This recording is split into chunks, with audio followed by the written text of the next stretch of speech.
अस्सलामुअलैकुम दोस्तों। ईसा अलैहिस्सलाम अल्लाह के एक अजीम पैगंबर हैं। ईश्वरी दूत के सिवा और कुछ ना थे। ना तो उनमें देवी गुण थे, ना ही उनकी माता मरियम में देवी गुण थे। वे दोनों ईश्वर के दूसरे प्राणियों की भांति प्रतिदिन भोजन करते थे। कुरान में है, ईसा अलैहिस्सलाम मरियम के बेटे हैं, इसके सिवा कुछ नहीं, बस एक रसूल पैगंबर हैं। उनसे पहले और भी बहुत से रसूल हो चुके हैं। उनकी माता सत्यव्रती स्त्री थीं। वे दोनों भोजन करते थे। देखो हम किस प्रकार उनके समक्ष की निशानियां स्पष्ट करते हैं। ईसा अलैहिस्सलाम ने कहा, मैं अल्लाह का बंदा हूँ। उसने मुझे किताब दी और नबी बनाया और बरकत वाला किया। जहाँ भी मैं रहूँ और मुझे नमाज और ज़कात दान की पाबंदी का आदेश दिया। जब तक मैं जीवित रहूँ और अपनी माँ का हक अदा करने वाला बनाया और मुझको जालिमों और अत्याचारी नहीं बनाया।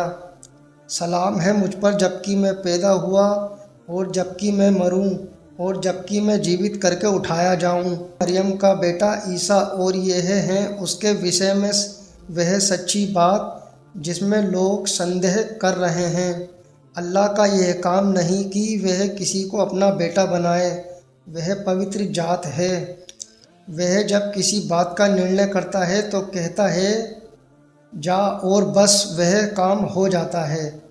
ईसा अलैहिस्सलाम का जन्म एक चमत्कार था। उनके पिता नहीं थे। मरियम अलैहिस्सलाम एक सत्यवती स्त्री थी और उन्होंने कभी यह दावा नहीं किया कि ईसा अलैहिस्सलाम प्रभु की माँ है या उनका बेटा ईश्वर है।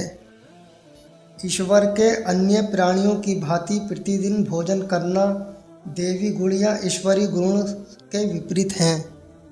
इसी कारण पवित्र कुरान में उनका उल्लेख मरियम का पुत्र कहकर किया गया है। परमेश्वर ने उन्हें आध्यात्मिक शक्ति और आदेश पवित्र आत्मा द्वारा प्रदान किया। ईसा मसीह अलैहिस्सलाम से संबंधित कुछ असाधारण घटनाओं और चमत्कारों का वर्णन कुरान स्पष्ट निशानियों द्वारा करता है। हमने मूसा को किताब तौरात दी। उसके पश्चात निरंतर रसूल भेजे। अंत में मरियम के बेटे ईसा को स्पष्ट निशानियां देकर भेजा और पवित्र आत्मा से उसकी सहायता की। फिर ये तुम्हारा क्या ढंग है कि जब भी कोई रसूल ईश्वरी दूत तुम्हारी अपनी इच्छाओं के प्रतिकूल कोई चीज़ लेकर तुम्हारे पास आया तो तुमने उसके मुकाबले में सरकशी ही की। और जब ईसा स्पष्ट निशानियां लिए हुए आए तो उन्होंने कहा, मैं तुम लोगों के पास निशानियां लेकर आया हूँ और इसलिए आया हूँ कि तुम पर कुछ उन बातों की वास्तविकता खोल दूँ जिनमें मतभेद कर रहे हो। अतः तुम अल्लाह से डरो और मेरी बात मानो।